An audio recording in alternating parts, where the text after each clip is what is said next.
Supreme court में आज दिल्ली के सीएम अरविंद केजरीवाल की अंतरिम जमानत पर आ सकता है फैसला। सीएम केजरीवाल ने चुनाव में प्रचार के लिए मांगी है अंतरिम जमानत। सुप्रीम कोर्ट के फैसले से पहले ईडी ने सीएम केजरीवाल की अंतरिम जमानत याचिका के खिलाफ दायर किया हलफनामा। कहा, चुनाव प्रचार करना कोई मौलिक, संवैधानिक और कानूनी अधिकार नहीं।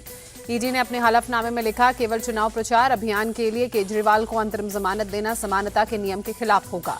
दिल्ली शराब घोटाला मामले में ईडी आज दाखिल कर सकती है सप्लीमेंट्री चार्जशीट। सीएम केजरीवाल और बीआरएस नेता के कविता के खिलाफ दायर कर सकती है चार्जशीट। ईडी की सप्लीमेंट्री चार्जशीट दाखिल करने की खबर पर भड़की आम आदमी पार्टी। कहा, ये ईडी की नहीं, बीजेपी की चार्जशीट है। दिल्ली शराब घोटाला केस में बीआरएस नेता के कविता की जमानत याचिका पर आज दिल्ली हाईकोर्ट में सुनवाई। के कविता ने सीबीआई और ईडी की तरफ से दर्ज केस में बेल की मांग की। दिल्ली की राउज एवेन्यू कोर्ट ने के कविता की दोनों केस में जमानत याचिका खारिज की।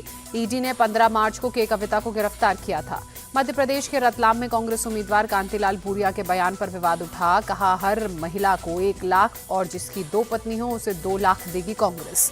दिग्विजय सिंह और पीसीसी चीफ जीतू पटवारी की मौजूदगी में कांतिलाल भूरिया ने बताया, कांग्रेस की गारंटियां 2 पत्नी वालों को 2 लाख बात कहकर हंसने लगे। जीतू पटवारी ने मंच से कांतिलाल भूरिया का समर्थन किया। कहा, आपके भावी सांसद ने कर दी है भयंकर घोषणा, जिसकी 2 पत्नियां उनको डबल मिलेगा। बीजेपी नेता शहजाद पूनावाला ने कांतिलाल भूरिया के बयान को अपमानजनक बताया। कहा, कांग्रेस महिलाओं का सम्मान नहीं करती बल्कि सामान समझती है। कांतिलाल भूरिया के बयान पर हमलावर हुई बीजेपी। एमपी बीजेपी नेता आशीष अग्रवाल ने लिखा, ये बहुसंख्यक का अपमान, तुष्टीकरण की राजनीति। आशीष अग्रवाल ने सोशल मीडिया पर सवाल उठाते हुए पूछा, 2 पत्नियां रखना किस धर्म में जायज है। नवनीत राणा के बयान पर असदुद्दीन ओवैसी का पलटवार। कहा, यह पार्लियामेंट का चुनाव है या कोई जंग लड़ी जा रही है। हम हैदराबाद में कोई दंगा नहीं चाहते। असदुद्दीन ओवैसी ने अपने छोटे भाई अकबरुद्दीन ओवैसी को बताया तोप। कहा, उसे रोक कर रखा है, छोटे को छोड़ दिया तो फिर तुम समझना। असदुद्दीन ओवैसी बोले, 15 सेकंड नहीं 15 घंटे ले लीजिए, कहां आना है बता दीजिए, आ जाएंगे। 15 सेकंड के लिए पुलिस हटाकर मुसलमानों को मार देंगे क्या। नवनीत राणा पर भड़के एआईएमआईएम नेता वारिस पठान। नवनीत राणा के बयान पर पृथ्वीराज चौहान ने कहा, जब पीएम नफरत फैला रहे हैं तो उनके नेता भी वही करेंगे। चुनाव आयोग करे मामले पर कार्रवाई। हैदराबाद से बीजेपी कैंडिडेट माधवी लता ने नवनीत राणा का किया समर्थन। बोली, हम एआईएमआईएम के वारिस नहीं। पीएम मोदी पर विवादित बयान देकर फंसे शिवसेना यूबीटी नेता संजय राउत। नागपुर बीजेपी प्रदेश उपाध्यक्ष धर्मपाल मेश्राम ने पुलिस में दर्ज करवाई शिकायत। धर्मपाल मेश्राम ने संजय राउत के बयान पर चुनाव आयोग से ईमेल भेजकर शिकायत की।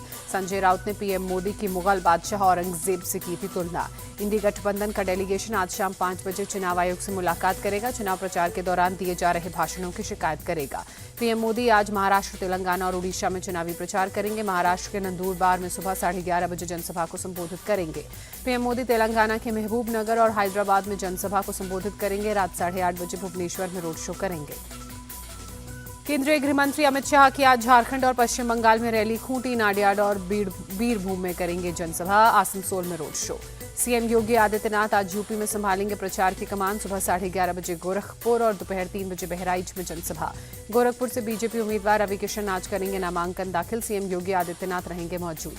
राहुल गांधी और अखिलेश यादव की आज साझा रैली। कन्नौज में दोपहर 1 बजे और कानपुर में दोपहर 3 बजे दोनों नेता करेंगे जनसभा को संबोधित। तेलंगाना में चुनाव प्रचार के लिए पहुंचे राहुल गांधी ने हैदराबाद में बस में सफर किया। खड़े खड़े महिला यात्रियों से बातचीत की। राहुल गांधी के साथ सीएम रेवंत रेड्डी भी बस में मौजूद रहे। महिला यात्रियों ने राहुल गांधी का वीडियो बनाया। राहुल गांधी ने युवाओं को दिया भरोसा। कहा, 4 जून को इंडिया अलायंस की सरकार बनेगी। 15 अगस्त तक 30 लाख सरकारी नौकरी देने की प्रक्रिया शुरू हो जाएगी। प्रियंका गांधी ने रायबरेली में पीएम मोदी को मंच से अपने 10 साल के काम बताने की चुनौती दी। कहा, मोदी जी ने सिर्फ नफरत के बीज बोए। प्रियंका गांधी ने पीएम मोदी की विरासत वाले बयान पर पलटवार कर कहा, हमें विरासत में धन दौलत नहीं, देश पर मर मिटने का जज्बा मिला है।